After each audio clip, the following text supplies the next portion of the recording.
Hola hermanos, del día de hoy, 22 de febrero del 2022, 22 del 22, oigan, ya van a salir algunos haciendo cábalas allá, el 22 del 2 del 2022 es el anuncio de saber qué cosas, en fin, todos los 22 de febrero nosotros en la Santa Madre Iglesia celebramos la fiesta, cuidado que es fiesta, de la Cátedra de San Pedro, claro. Vamos, hagan de cuenta que siempre hay signos, ¿no? Hay símbolos que indican el oficio. Piensen ustedes, cuando miran una corona, se imaginan ustedes en un rey, no en una reina. Bueno, entonces en un báculo, y se imagina usted un pastor, un obispo. Muy bien, en el caso pues de Pedro y sus sucesores es la cátedra, el lugar desde donde él se sienta para enseñar. A ver, aquí entramos en una discusión. ¿Por qué el 22 de febrero? Hay algunos que dicen que es que en Antioquía, que fue una de las sedes petrinas, Jerusalén, Antioquía y luego Roma, porque allá estuvo Pedro, entonces había una celebración el 22 de febrero. Lo que pasa es que no rige, o sea, no hay manera histórica de confirmar esa teoría. Lo que sí existe es que ya, fíjense, a finales de la primera mitad del siglo IV, estamos hablando del año 346, no mucho más allá de eso, existía una fiesta en Roma que se celebraba el 22, que se habla del Natales Cátedra Petri, o sea, del aniversario, porque no es nacimiento, ¿no? Del aniversario de la Cátedra de San Pedro. Y entonces, ¿a qué respondía esto? Hay dos teorías en eso, fíjense. Una, que se tratase de una silla en la que efectivamente se sentaba Pedro, y cuando estaba en Roma. Ese es un poquito estirado, ¿no? Porque luego se hablará de que la cátedra, la que está efectivamente ahí en Roma, es de una silla muy, muy antigua, que probablemente quien la usó fue San Gregorio Magno, pero que sea una silla que haya utilizado Pedro, muy difícil, muy difícil. O sea, ese trono papal que miran ustedes ahí, que ahorita se los pongo a los que están viendo el video, ese ahí tendría la madera de esa silla antigua, pero no es tan antigua como para llegar al siglo I. Eso es un punto arqueológico que no hay ningún problema de revisarlo, ¿no? Ahora, el otro tema es más interesante. Resulta ser que el 21 y el 22 de febrero se celebraba en Roma una fiesta muy popular, que era la fiesta de la Paternalia, así le llamaban, es decir, se hacía visitas a las tumbas de los padres, ¿ok? Para recordarlos, y se hacía un banquete, porque fíjense que todavía en el siglo IX se hablaba de eso, de la fiesta del banquete de San Pedro, porque se hacía esta tradición. Entonces, lógico, la comunidad cristiana en Roma consideraba a su padre, aunque no fue el fundador, evidentemente no es Pedro, pero consideraba a Pedro como el padre, y entonces se iba a la tumba de Pedro, a la Basílica de San Pedro, a recordar a San Pedro.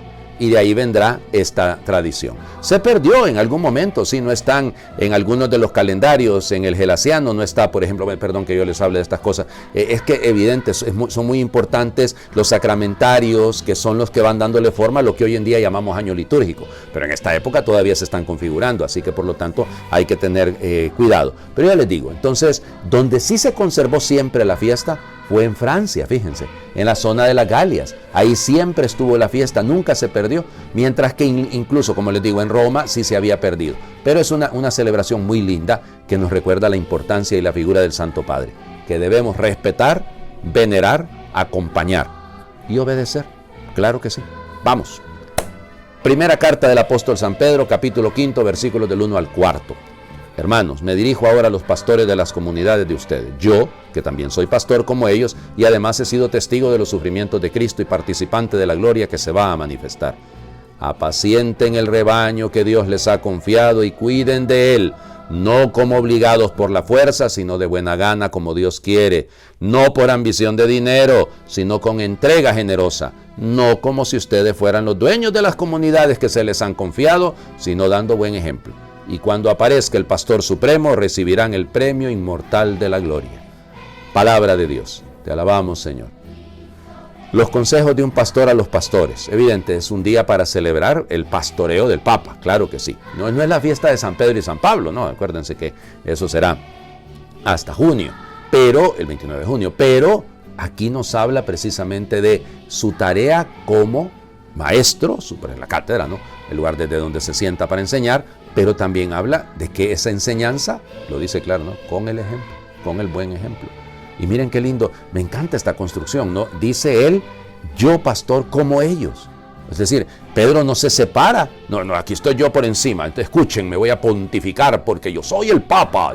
No. Miren al Papa Francisco, que de eso no tiene absolutamente nada, en lo más mínimo. Pero es esto, ¿no? Y fíjense lo que dice, yo, pastor como ellos, que además he sido testigo. El pastor que es testigo.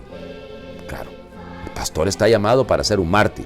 Sí, tiene que ser testigo. Testigo de los sufrimientos de Cristo y participante de la gloria que se va a manifestar. Qué belleza, ¿no?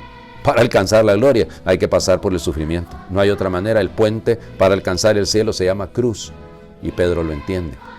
Por eso morir en una cruz. Y entonces, ¿cuáles son los consejos que da?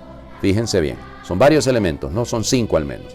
Primero, apacienten el rebaño que Dios les ha confiado. ¿Ok?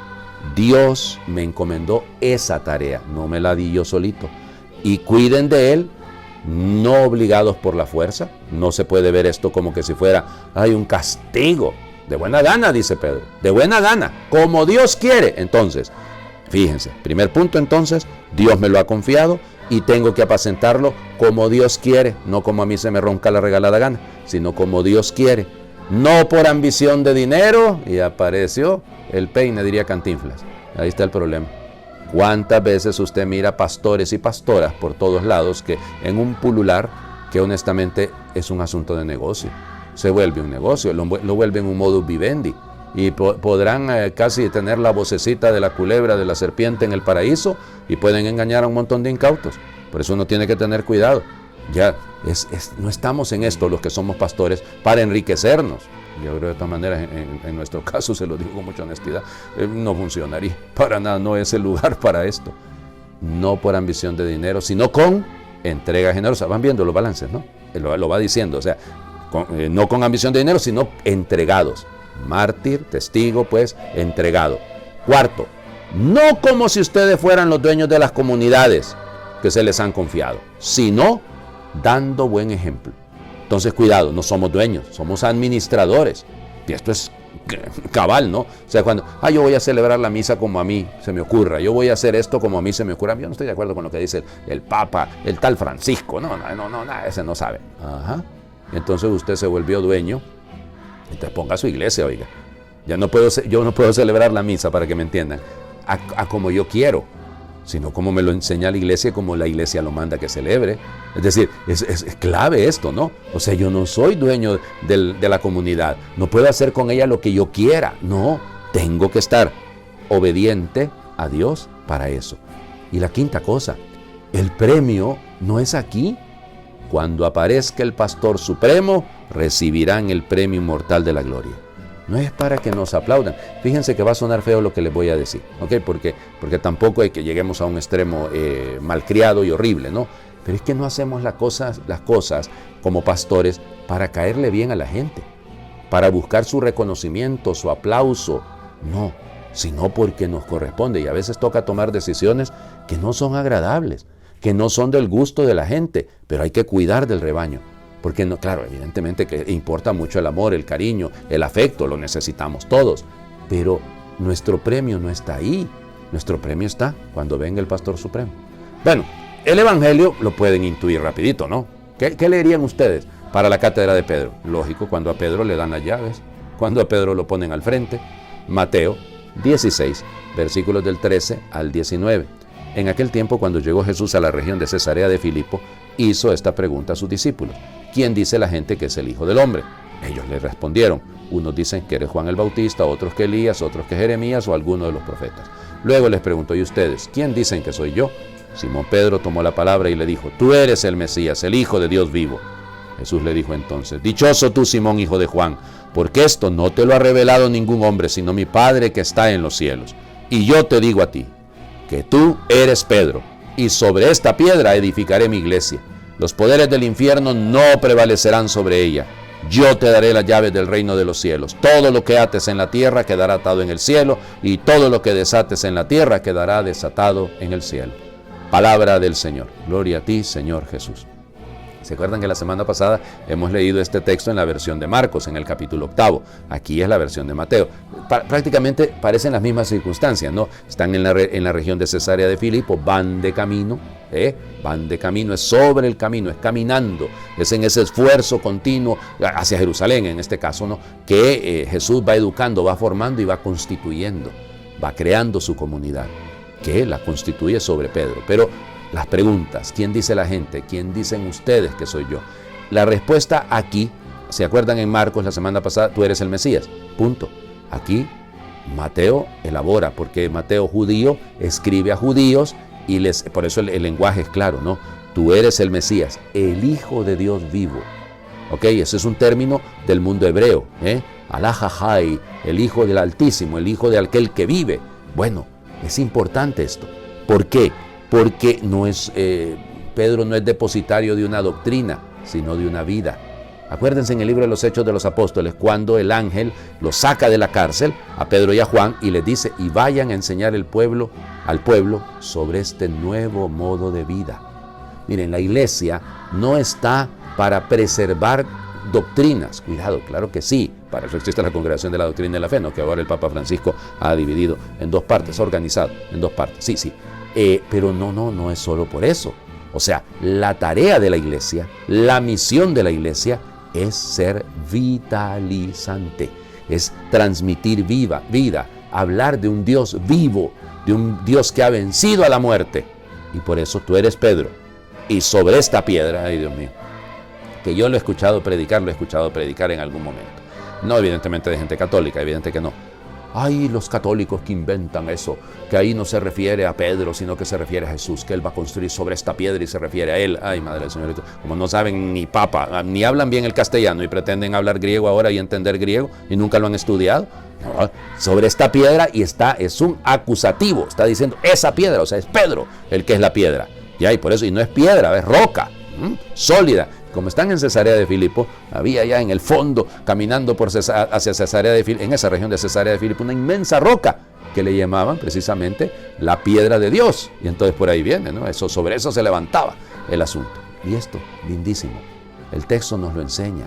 ¿Y qué es lo que le da? ¿Cuál es el poder? Podés mandar a hacer y deshacer lo que se te ronque la gana, Pedro, porque vos tenés todo. No. Atar y desatar. Una tarea dificilísima, porque tiene que ver con el pecado. Enfrentar el pecado. Por eso te daré las llaves del reino de los cielos. Y fíjense, los poderes del infierno no prevalecen. Ay, Dios mío. Después de 21 siglos y ustedes siguen dudando todavía. El diablo no puede con la iglesia, porque la iglesia está constituida no sobre Pedro únicamente, sino bajo la firmeza, la ayuda y el auxilio del Espíritu Santo. Entonces pueden venir todos los que quieran y pueden pretender acabar con la iglesia. Ya lo han intentado, oigan, ya hemos sobrevivido a todos los Nerones y a todos los Dioclecianos y a todos los Hitlers y a todos los Napoleones, y vamos a seguir en esto, porque la iglesia va a prevalecer, porque la iglesia es el cuerpo de Cristo. O sea que lo que nos toca a nosotros es atar y desatar, ayudarle al Papa a que se prepare un pueblo bueno, firme, fiel. Hagamos oración, pidamos por el Papa, cortita, pero vale la pena. Dios nuestro pastor, guía de todos los fieles.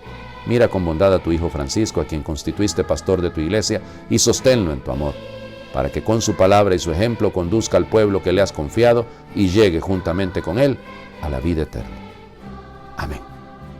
El Señor esté con ustedes, y por intercesión de San Pedro, les bendiga a Dios, que es Padre, Hijo y Espíritu Santo, y su bendición desciende y les acompañe siempre. No dejemos de orar por el Santo Padre. No dejemos de orar por el Santo Padre. Feliz martes para todos.